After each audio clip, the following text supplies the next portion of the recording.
औरंगाबाद शहर जगाच्या नकाशावरील भारतातील एक प्रसिद्ध शहर. बीबी का मकबरा, वेरूळच्या लेण्या आणि दौलताबादचा किल्ला जगभरातील पर्यटकांसाठी खास आकर्षण. तर झपाट्याने औद्योगिक वाढीमध्ये उच्चांक गाठणारे शहर. शहराची प्रगती आणि प्रसिद्धीचा आलेख वाढता असल्याने शहरावर सगळ्यांचे लक्ष केंद्रित असते.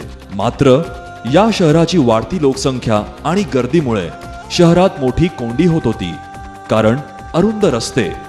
ही कोंडी फोडण्याकरता किंवा रस्ते रुंदीकरणाकरता अनेक प्रयत्न झाले, उपाययोजना केल्या, पण त्यांना यश आले नाही.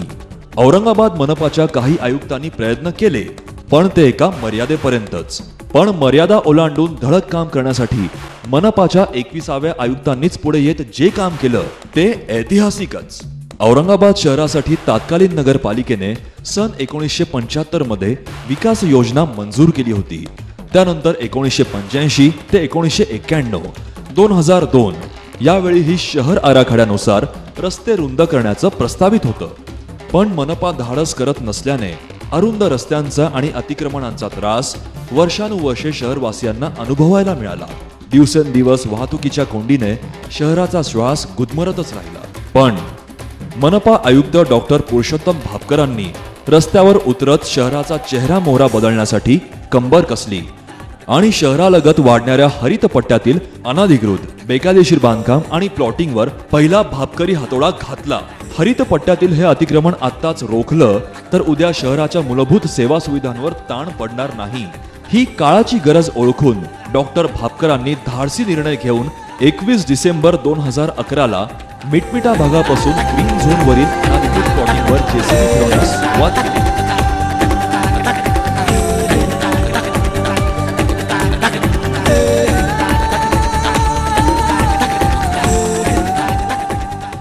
हीच धडक कारवाई चिकलठाणा, नारेगाव, हर्सुल, भावसिंगपुरा, मुकुंदवाडी, राजानगर, चटवाडा रोड या भागातील 170 एकर मधील 6800 भूखंडावरील अनधिकृत प्लॉटिंग निष्कासित तर केलीच, शिवाय अनधिकृत प्लॉटिंग करणाऱ्या 156 जणांवर गुन्हे नोंदवण्यात आले.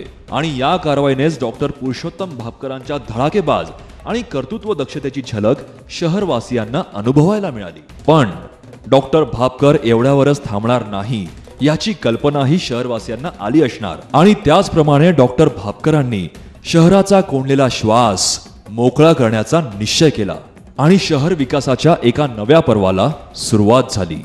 ज्या अरुंद रस्त्यांमुळे वाहतुकीची कोंडी होत नागरिकांना रोजचा त्रास सहन करावा लागतो, ही कोंडी फोडण्याची आणि रस्ते रुंदीकरणाची ऐतिहासिक मोहीम मनपा आयुक्त डॉक्टर भापकरांनी हाती घेतली. आणि या मोहिमेची सुरुवात झाली ती 16 जानेवारी 2012 ती सिल्लेखान्यातील कारवाईने. सिल्लेखाना ते सावरकर चौक हा रस्ता एवढा अरुंद होता की ट्रॅफिक जाम आणि अपघाताचे प्रमाण जास्त होते.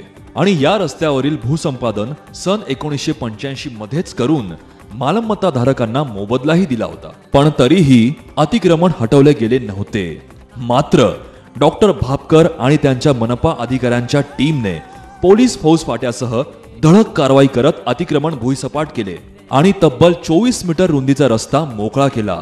आणि मनपाच्या आणि शहरी विकासाच्या नव्या पर्वाला सुरुवात झाली. या कारवाईचे शहरवासियांनी मोठे कौतुक केले. डॉक्टर भापकरांनीही आगे बढो म्हणत शहराची ओळख असणाऱ्या औरंगपुरातील रस्ते रुंद करण्याचा धाडसी निर्णय घेतला. 18 जानेवारी 2012 महात्मा फुले चौक ते गुलमंडी या रस्त्यावरील 21 बाधित मालमत्ता भुईसपाट केल्या आणि डॉक्टर भापकरांच्या कारवाईचे मीडियाने अफलातून स्वागत केले. पण डॉक्टर भापकरांची खरी कसोटी लागली ती गुलमंडीवरील अतिक्रमण हटवताना. कारण शहराचे हृदय असणाऱ्या गुलमंडीचा श्वास कोंडला आणि तो अनेकांनी प्रयत्न करूनही कोणालाही मोकळा करता आला नाही. शहराचे हृदय असणाऱ्या गुलमंडी भागातील लोकप्रतिनिधी, खासदार, आमदार, व्यापारी, मालमत्ताधारकांशी चर्चा करत, वाटाघाटी करत, नागरिकांना विश्वासात घेत डॉक्टर भापकरांनी गुलमंडीवरील बाधित मालमत्ता भुईसपाट करत शहराच्या हृदयाचा श्वास मोकळा केला. आणि खऱ्या अर्थाने शहराचा श्वास आता मोकळा होणार याची प्रचिती शहरवासियांना आली. पुढे डॉक्टर भापकर आणि त्यांच्या टीमने शहरातील प्रसिद्ध बाजारपेठ म्हणून ओळखल्या जाणाऱ्या टिळकपथ ते पैठण गेट या रस्त्याकडे आपला मोर्चा वळवला. या ठिकाणी आधीच अरुंद रस्ता आणि खरेदीसाठी नागरिकांची गर्दी, यामुळे पायी चालणेही अवघड होते.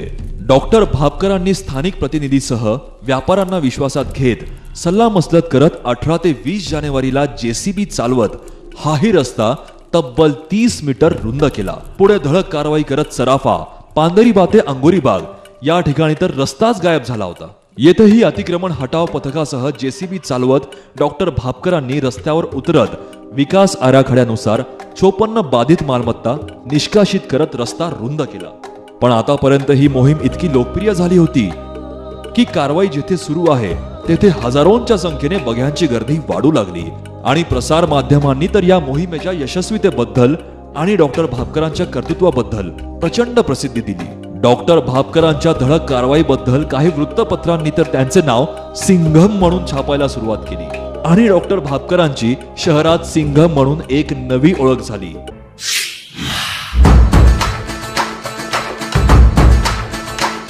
मन भवर उठे दर सिहर उठे जब खबर उठे के ओ भाई सिंघम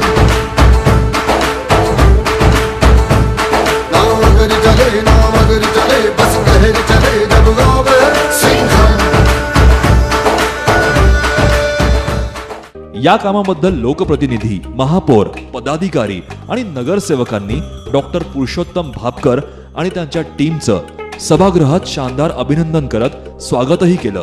पण डॉक्टर भापकरांच्या प्रशासकीय कामाची, गरिबांसाठी काम करण्याच्या तळमळीच्या वृत्तीचं खरं दर्शन झालं ते कैलासनगर भागातील रस्ता रुंदीकरणाच्या वेळी. कारण लक्ष्मण चावडी ते MGM या रस्त्यावर कैलासनगर परिसरात 105 मालमत्ता बाधित होणार होत्या आणि ही सर्व स्लम वस्ती असून बऱ्याच मालमत्ता धारकांकडे जागेची मालकीच नव्हती. काही जणांकडे कागदपत्र नव्हती तर काहींनी कच्च्या कागदावरती मालमत्ता खरेदी केल्या होत्या. आता या ठिकाणी कसा रस्ता रुंद करायचा हा मोठा यक्ष प्रश्न त्यांच्या समोर होता. मात्र डॉक्टर भापकरांनी या वस्तीत प्रत्येक नागरिकांना घराघरात जाऊन आपल्या बाधित मालमत्ता स्वतः काढून घ्या असे आवाहन केले.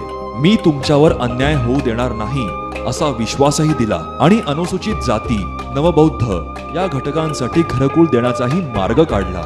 डॉक्टर भापकरांच्या लोकांचे दुःख, समस्या जाणून घेत मार्ग काढण्याच्या प्रवृत्तीचा इतका फायदा झाला की लोकांना थोडा वेळ दिला आणि लोकांनी स्वतः बाधित मालमत्ता काढून घेतल्या. डॉक्टर भापकरांवरील शहराचा विश्वास आणखीनच वाढला. तर दुसरीकडे याच रस्त्यावर दुसऱ्या धनिकांचे सॉमिल कारखाने होते. ते कारखाने बाधित मालमत्तेमध्ये येत होते. त्यांनी मालमत्ता देण्यास आडकाठी घातली. तेव्हा मात्र भापकरी हातोडा वापरत जेसीबी चालवण्यात आला आणि हाही रस्ता रुंद झाला. शहरवासियांचे योगदान या मोहिमेत आणि शहर विकासात मोठे असल्याचे म्हणत डॉक्टर भापकरांनी यह तो समय की मांग है, मी फक्त निमित्त आहे असं नेहमीच मोठ्या मनानं मान्य केलं. औरंगपुरा, भाजी मंडी ते नेहरू भवन या जुन्या शहरातील रस्त्यांवर कारवाई करत 12 मीटर रस्ता रुंद केला आणि शहरातील विस्तीर्ण रस्त्यांच्या कटिबद्धतेची भूमिका जाहीर करत कडक कारवाई सुरूच ठेवली. जिल्हाधिकारी कार्यालय ते फाजलपुरा आणि चेलीपुरा ते शहागंज या रस्त्यावरील तब्बल 127 मालमत्ता हटवत हेही रस्ते रुंद करण्यात आले. मात्र सर्वात मोठी अडचण निर्माण झाली ती किराडपुरा रस्ता रुंदीकरणाच्या कारवाईत. कारण शहर विकास आराखड्यानुसार 30 मीटर रुंद असणारा हा रस्ता फक्त 10 ते 15 फूटच रुंद होता. बाकी सर्व या रस्त्यावर अतिक्रमण झाली होती. त्यावर डॉक्टर भापकरांनी मालमत्ता धारकांना स्वतःहून बाधित मालमत्ता काढून घेण्याचे आवाहन केले. काही नागरिकांनी उत्स्फूर्तपणे मालमत्ता काढून घेतल्या, पण काहींनी आडमुठेपणाची भूमिका कायम ठेवल्याने डॉक्टर भापकर आणि टीमने या रस्त्यावरील बाधित मालमत्तेवर जेसीबी धडकावत या मालमत्ता भुईसपाट केल्या आणि हाही रस्ता रुंद केला। यानंतर रुंदीकरणाची यादी मोठी आहे, पण रस्ते रुंदीकरणाच्या आणि शहर विकासाच्या भूमिकेला नागरिकांनी प्रचंड प्रतिसाद दिल्याने हे सर्व शक्य झाल्याचे मत डॉक्टर भापकरांनी वेळोवेळी आग्रहाने व्यक्त केले। या मोहिमेचे खरे यश मीडियाने चांगल्या यशस्वी कामाची दखल घेत पाठिंबा दिल्यानेही आहे, असेही डॉक्टर भापकर म्हणतात। एकूणच या कारवाईकडे बघता मनपाने डॉक्टर भापकरांच्या नेतृत्वाखाली 31 रस्त्यांचे रुंदीकरण करत 1262 बाधित मालमत्ता निष्कासित करण्याची कारवाई केली। 73,992 चौरस मीटर क्षेत्र संपादित करण्याचा इतिहास घडवला आणि त्याही पेक्षा महत्वाचे म्हणजे 105 कोटींच्या या मालमत्ता अवघ्या 3 ते 4 कोटीत संपादित करण्याची किमया डॉक्टर भापकरांनी पार पाडली। कारण मनपाकडे पैसा नसल्याने मालमत्ता धारकांना TDR, FSIचा पर्याय देत प्रबोधन करत मनपाचाही मोठा पैसा वाचवला। आणि या मोहिमेचा एकूण परिणाम म्हणजे ज्या मनपाकडे निष्क्रिय भावनेने पाहण्याचा दृष्टिकोन होता तो बदलून मनपा प्रशासनाची कार्यक्षमता आणि ख्यातीही उंचावली गेली। ही खरोखरच क्रांती आहे। याच कालावधीत डॉक्टर भापकर यांच्या ऐतिहासिक कामगिरीवर शहराच्या माजी महापौर विजया रहाटकर यांनी Aurangabad leading to wide road हे पुस्तक लिहिलं आणि अभिमानाची बाब म्हणजे नगर विकासात मैलाचा दगड ठरलेला अखिल भारतीय स्वराज्य संस्थेने हे पुस्तक प्रकाशित करून सर्वसामान्यांना प्रेरणा मिळावी यासाठी उपलब्ध करून दिलं। ही सगळी विकासाभिमुख कामं करत असताना डॉक्टर भापकरांना आयएसच्या 4थ्या फेजच्या प्रशिक्षणासाठी मसुरीला जावं लागलं। आता कामं ठप्प होतील अशा चर्चा रंगू लागल्या। रस्ता रुंदीकरणाची मोहीम थांबणार अशा शक्यताही काही जण वर्तवू लागले। डॉक्टर भापकर 60 दिवस प्रशिक्षणासाठी गेले आणि प्रशिक्षण पूर्ण करून आल्यानंतर शहर विकासाचा ध्यास त्यांना शांत बसू देत नव्हता। त्यांनी पुन्हा सर्व टीमला मिशन पूर्ण करण्यासाठी प्रोत्साहित केलं। पण आता डॉक्टर भापकर यांना ज्या रस्त्यांचं काम करायचं होतं त्या रस्त्यांचं रुंदीकरण करणं ही डॉक्टर भापकरांसाठी खरी कसोटी होती। कारण प्रसिद्ध बीबिका मकबराकडे जाणारा रस्ता अरुंद झाला होता आणि रस्त्याच्या बाजूला गरीब, वंचित, दलित, पददलितांची घरं होती आणि ती हटवायची कल्पना देखील कुणी करू शकत नव्हतं। अशीच किंवा त्यापेक्षा गंभीर समस्या फुलेनगर, गाडे चौक भागातील रस्त्यांची होती। या भागामध्ये कोणताही आयुक्त गेला नव्हता, तर अतिक्रमण हटवणं किती अवघड व संवेदनशील असेल याचा अंदाज सर्वांना होता। पण डॉक्टर भापकर हे एक मुसद्दीय IAS ऑफिसर आहेत हे शहराला मान्य करावे लागले। कारण डॉक्टर भापकर यांनी सर्व दलित नेते, पदाधिकारी यांच्या बैठका घेतल्या, वस्त्यांमधील गोरगरिबांकडे जाऊन त्यांची प्रबोधनं केली। मी तुम्हाला उघड्यावर येऊ देणार नाही असा विश्वास दिला। पण काही जणांनी राजकीय पोळी भाजून घेण्याचा प्रयत्न करत ही मोहीम थांबवण्याचे प्रयत्न सुरू केले होते। मनपा जागा कुठे देणार असा सवालही निर्माण केला। त्या क्षणी डॉक्टर भापकरांची सचिवपदी बदली झाली। आता तर मोहीम थांबणारच असं वाटत असताना डॉक्टर भापकरांनी बदली झाल्यानंतर मनपाचे नवीन आयुक्त रुजू होत नाहीत तोपर्यंत काम सुरू ठेवण्याचा निर्धार केला आणि ते पुन्हा जोमाने कामाला लागले। डॉक्टर भापकरांनी सगळ्या अधिकाऱ्यांची बैठक बोलावून हर्सुल विभागातील जागेचा आढावा घेतला। पण या जागेवरही वीटभट्टीची अतिक्रमणे झाली होती। तसेच ही जागा कुठल्याही वापरात न घेतल्यामुळे ही जागा शासनाने परत घेण्याच्या हालचाली सुरू केल्या होत्या। पण डॉक्टर भापकरांनी पुनर्वसनासाठी या जागेचा वापर करायचं ठरवून शासनाशी समन्वय साधला आणि नंतर भापकरी हातोडा चालवत अतिक्रमण केलेल्या वीटभट्ट्या हटवल्या। त्यानंतर या जागेची स्वच्छता आणि सपाटीकरण करण्यात आले आणि सर्व पदाधिकारी, पत्रकार आणि प्रसार माध्यमांच्या प्रतिनिधींच्या साक्षीने या जागेवर प्लॉटिंग करून 24 तासात पाण्यासारख्या सुविधा उपलब्ध करून देण्यात आल्या। माझा एकही गरीब दलित बांधव उघड्यावर येऊ देणार नाही आपला हा शब्द त्यांनी पाळला। राजकीय विरोध असताना देखील रस्ता रुंदीकरणात ज्यांची घरे गेली अशा 350 मालमत्ता धारकांना डॉक्टर भापकरांनी प्लॉट वाटप केले। पण साहेबांची बदली झाल्यानंतर आपल्याला प्लॉट मिळतील का अशी शंका असलेल्या गरीब दलितांना प्लॉट मिळताच त्यांच्या चेहऱ्यावर हसू फुलले। पण डॉक्टर भापकर तेवढ्यावरच थांबले नाहीत। त्यांनी रमाई घरकुल योजनेअंतर्गत या मागासवर्गीय बांधवांना घरकुले देऊन त्यांच्या निवाऱ्याचा प्रश्न कायमचा सोडवला आणि मग मात्र अशक्य असा टाउन हॉल ते बीबिका मकबऱ्यापासून ते विद्यापीठ पर्यंत जाणारा रस्ता पाहता पाहता जादूगर भापकरांनी मोकळा केला। आमच्या एका विटेला हात लावाल तर याद राखा असे म्हणणारे नागरिक स्वतःहून मालमत्ता काढून घेत असणारे चित्र शहरात पाहायला मिळू लागले. यापेक्षा ऐतिहासिक बाब म्हणजे वेदांत नगर ते गाडे चौक ते फुले नगर या रस्त्यांचं रुंदीकरण होईल असं स्वप्नातही कुणाला वाटलं नसेल. पण प्रत्येकाच्या घरात जाऊन गरीब कष्टकऱ्यांना विश्वासात घेत मोबदला प्लॉट घरकुल देऊन डॉक्टर भापकरांनी हा रस्ता देखील रुंद केला आणि डॉक्टर भापकर म्हणजे यश हे समीकरणच बनलं. रस्ता रुंदीकरणाची चळवळ चालू असताना डॉक्टर भापकरांनी पूर्ण शहरात जे रस्ते रुंदीकरणाचं काम सुरू होतं त्या सर्वांना TDR FSI मोबदला देण्याचं काम सुरू ठेवलं.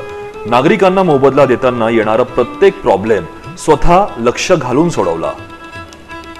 मालमत्ता धारकाला अडचणी येऊ नयेत म्हणून मनपामध्ये एक खिडकी योजना सुरू केली. जिथे काम सुरू असेल तिथेच मोबदला देण्यासाठी सर्व यंत्रणा तत्पर ठेवली. प्रत्येक आडलेल्या नडलेल्याला आधार देत समजावून घेत मदत केली. त्यामुळे डॉक्टर भापकरांचे सचिवपदी प्रमोशन होऊन नवीन आयुक्त रुजू होणार असतानाही नवीन आयुक्त रुजू होईपर्यंत डॉक्टर भापकरांनी 4 दिवसात जे काम केलं ते 6 महिन्यातही होणं शक्य नव्हतं. डॉक्टर भापकरांनी 4 दिवसात टाउन हॉल ते विद्यापीठ गेट, वेदांत नगर ते गाडे चौक, कामगार चौक ते उस्मानपुरा शहानूर मिया दर्गा, मिल कॉर्नर ते बारापुल्ला गेट या रस्त्यांचं काम करत भूतोन भविष्यती अशी कामगिरी केली. पुढे मिल कॉर्नर ते बारापुल्ला गेट रस्त्याचं रुंदीकरण केल्यानंतर नवीन आयुक्त रुजू झाले आणि डॉक्टर भापकरांना शहराचा निरोप घ्यावा लागला. त्यांना विकासाचं काम करण्यासाठी महाराष्ट्राचे माननीय मुख्यमंत्री यांच्यासह सर्वच मंत्री महोदय, सन्माननीय लोकप्रतिनिधी आणि महाराष्ट्र शासनाचा खंबीर पाठिंबा मिळाला. त्यामुळे हे विकासाचं कार्य घडल्याचं डॉक्टर भापकरांनी वेळोवेळी आवर्जून नमूद केलं. डॉक्टर भापकरांना निरोप देताना अधिकारी, पदाधिकारी, गोरगरीब, सामान्य जनता डॉक्टर भापकरांचे ऋण फेडण्यासाठी एकत्र आली. भव्य सत्कार करून सर्वांनी आपल्या अश्रूंना वाट मोकळी करून दिली. मनपाकडे पैसे नसताना अवघ्या 8 ते 10 कोटी रुपयात डॉक्टर भापकरांनी 350 कोटी रुपयांच्या 2500 इमारती संपादित करून रस्ता रुंदीकरण केलं. या कामाची पावती म्हणून डॉक्टर भापकरांचं नाव शहरातल्या एका रस्त्याला देण्यात आलं. आता रुंदीकरण झालेल्या रस्त्यांच्या बांधणीच्या कामाला सुरुवात झाली. आधुनिक तंत्राचा वापर करत नवीन रस्ते तयार केले जात आहेत. विद्युत पोलिंग शिफ्टिंगसाठी मनपा आयुक्तांना धडक भूमिका घेत GTLशी संघर्ष करावा लागला. पण आता शहर विकासाच्या नव्या पर्वाला सुरुवात झाली. सामान्य नागरिकांपासून प्रशासन, शासन, प्रतिनिधी, मीडिया आणि माननीय न्याय व्यवस्थेच्या पाठिंब्यानेच हे सर्व करू शकलो असे डॉक्टर भापकर म्हणतात. एकूणच ज्या महापालिकेबद्दल नेहमीच वाईट बोलले जायचे, निष्क्रियतेची दूषणं दिली जायची, त्याच अधिकाऱ्यांना सोबत घेऊन ही ऐतिहासिक क्रांती केली. या कारवाईकडे बघताना एवढंच म्हणावंसं वाटतं, शहराचा गुदमरलेला कोंडलेला श्वास डॉक्टर भापकरांनी मोकळा केला. भविष्यातील शहराचा चेहरा बदलताना, विकासाची घौडदौड सुरू असताना डॉक्टर भापकरांना शहरातील नागरिक कधीच विसरणार नाहीत. पण पिढ्यानपिढ्या ऐतिहासिक कारवाईने मोकळ्या श्वासाबद्दल डॉक्टर भापकरांचे आभार मानले जातील आणि शहरात येणाऱ्या प्रत्येक मोकळ्या सूर्यकिरणावर डॉक्टर भापकरांचे नाव असेल.